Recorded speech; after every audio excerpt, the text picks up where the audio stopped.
오늘도 복음으로 살아가길 원합니다. 2월 24일 오늘 복음입니다. 오늘 성경 읽기는 창세기 11장에서 15장입니다. 노아 시대의 홍수는 죄의 결과가 무엇인지를 보여주었습니다. 하나님께서는 죄에 대해 심판하십니다. 그러나 사람들은 다시 죄를 지었습니다. 하나님이 아닌 자기 자신의 높아짐을 선택한 것이죠. 이것을 보여주는 것이 바벨탄 사건입니다. 여기서 우리는 죄의 무서움을 보게 됩니다. 죄는 결코 우리 스스로 해결할 수 없는 것입니다. 그런데 동시에 하나님께서는 다시금 복음을 보게 하십니다. 죄악으로 가득한 세상에서 아브라함을 택하여 부르신 것입니다. 그를 통해 택한 백성을 구원하시는 하나님의 계획을 나타내신 것입니다. 아브라함이 믿음의 조상이라 불리는 이유는 하나님께서 자격 없는 자를 부르시고 구원하시는 은혜의 방식이 그를 통해 드러났기 때문입니다. 창세기 12장 1절과 2절입니다. 여호와께서 아브라함에게 이르시되 너는 너의 고향과 친척과 아비의 집을 떠나 내가 내게 보여줄 땅으로 가라. 내가 너로 큰 민족을 이루고 내게 복을 주어 내 이름을 창대하게 하리니 너는 복이 될지라. 성경은 하나님께서 왜 아브라함을 택하여 부르셨는지에 대해 말하지 않습니다. 이는 구원의 원인이 그의 행위에 있지 않음을 가르쳐주는 것입니다. 아브라함을 부르신 것은 순전히 하나님의 뜻입니다. 여기서 우리는 복음이 무엇인지를 깨닫게 되죠. 우리의 행함이 근거가 되지 않고 하나님의 일하심이 근거가 되는 것이 복음의 핵심입니다. 하나님께서는 아브라함을 향해 너는 복이 될지라고 말씀하셨습니다. 그가 복받을 만한 어떤 행동을 했기 때문이 아닙니다. 오히려 그가 어떤 상태 가운데 있건 하나님께서 끝까지 책임지실 것이기에 이미 복을 받은 것입니다. 아브라함의 생애는 하나님께서 끝까지 책임지신다는 것이 어떤 의미인지를 나타내 주는 것입니다. 그래서 그는 복받았을 뿐 아니라 복 그 자체가 된 것입니다. 창세기 12장 10절에서 13절입니다. 그 땅에 기근이 들었으므로 아브라함이 애굽에 거류하려고 그리로 내려갔으니 이는 그 땅에 기근이 심하였습니다. 그가 애굽에 가까이 이르렀을 때에 그의 아내 사라에게 말하되 내가 알기에 그대는 아름다운 여인이라 애굽 사람이 그대를 볼 때에 이르기를 이는 그의 아내라 하여 나는 죽이고 그대는 살리리니 원하건대 그네는 나의 누이라 하라. 그러면 내가 그대로 말미암아 안전하고 내 목숨이 그대로 말미암아 보존되리라 하니라. 아브람은 하나님의 말씀에 순종함으로 복으로서 살아갈 수 있었습니다. 하나님께서 말씀하신 대로 하나님께서 보여줄 땅으로 가면 되는 것이었습니다. 그러나 아브람은 하나님의 말씀을 따르기보다 자기 자신의 판단을 의지했습니다.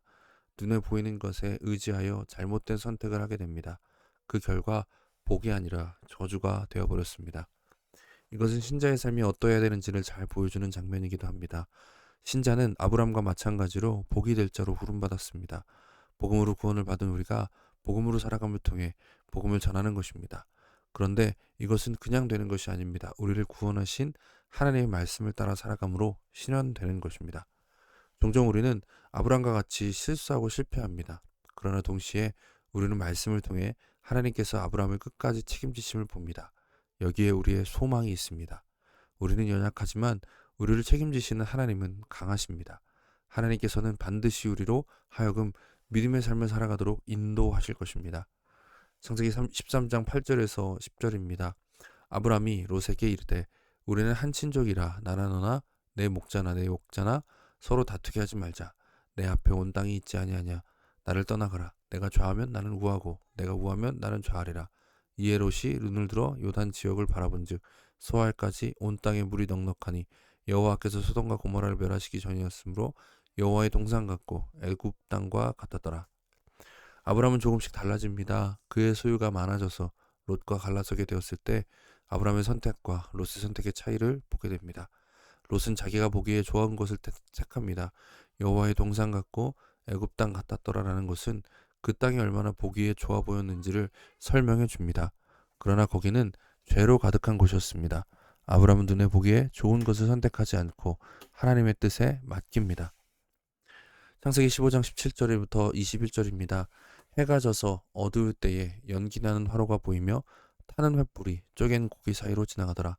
그날에 여호와께서 아브람과 더불어 언약을 세워 이르시되 내가 이 땅을 애굽 땅에서 그 큰 강 유브라데까지 내 자손에게 주노니 곧 겐 족속과 그니스 족속과 간몬 족속과 헷 족속과 브리스 족속과 르바 족속과 아모리 족속과 가나안 족속과 기르가스 족속과 여부스 족속의 땅이니라 하셨더라. 물론 아브라함이 하루아침에 달라지진 않았습니다. 그는 여전히 실수하고 실패하였습니다. 하나님께 잘못된 것을 고집하기도 하였습니다. 그런데 하나님께서는 끝까지 아브라함을 포기하지 않고 이끄십니다. 이것을 잘 보여주는 것이 창세기 15장의 언약 장면입니다. 아브라함 시대의 언약 방식 중에 짐승들을 쪼개놓고 그 사이를 언약 당사자 둘이 함께 지나가는 방식이 있었습니다. 만약 둘 중 하나라도 언약을 어기면 쪼개놓은 짐승과 같이 될 것이라는 아주 엄중한 약속인 것이죠. 그런데 아브라함의 경우에는 하나님만 홀로 쪼갠 짐승 사이를 지나십니다. 이는 아브라함의 행위와 관계없이 하나님께서 끝까지 아브라함을 포기하지 않으시겠다는 뜻을 보여주는 것입니다. 물론 아브라함이 잘못된 행동을 하도록 계속하도록 놔두지 않으실 것입니다. 그러나 결코 버리지는 않으실 것입니다. 때려서라도 고쳐가시며 결국에 뜻하신 선을 이루고야 마시겠다는 하나님의 의지를 보게 됩니다.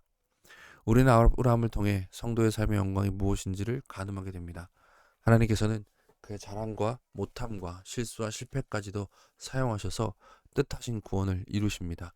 그로 하여금 복이 되게 하십니다. 우리도 마찬가지입니다. 성도로 부름받은 우리의 삶이 복된 이유는 하나님께서 책임지시기 때문입니다. 구원이란 하나님의 소유가 되었다는 의미이죠. 구원받은 성도는 자신의 행위에 매이지 않을 수 있습니다. 이제 나의 잘함과 못함이 원인이 되지 않는 그런 인생을 시작하게 된 것입니다. 하나님께서는 반드시 우리를 약속하신 그 자리에 이르게 하실 것입니다. 그 가운데 많은 일들을 겪을 것입니다. 그러나 하나님을 믿을 때 우리의 태도는 조급함과 불안함이 아니라 감사와 평안함일 수 있습니다. 하나님의 신실하심을 바라보면 실패와 절망 가운데서도 다시 일어날 수 있습니다.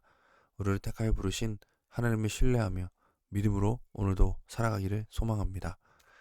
우리 오늘 함께 성경의 많은 내용들을 살펴보았는데 이 말씀을 통해서 우리가 한 가지 확신할 수 있기 원합니다. 하나님께서 우리를 구원하셨다는 것이 어떤 의미인지를 이제부터 우리는 결코 우리 혼자 살아가는 것이 아니라 하나님이 책임져 주시는 그 인생을 살아간다는 것을 우리가 기억하고 살아가길 소망합니다. 그런 마음으로 함께 기도하기 원합니다. 주님께서 우리의 삶을 이끌고 계심에 감사하며 그 말씀에 순종함으로 그 영광을 누리는 삶을 살아가기 소망한다고 잠시 함께 기도하겠습니다.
사랑해 주님 감사합니다.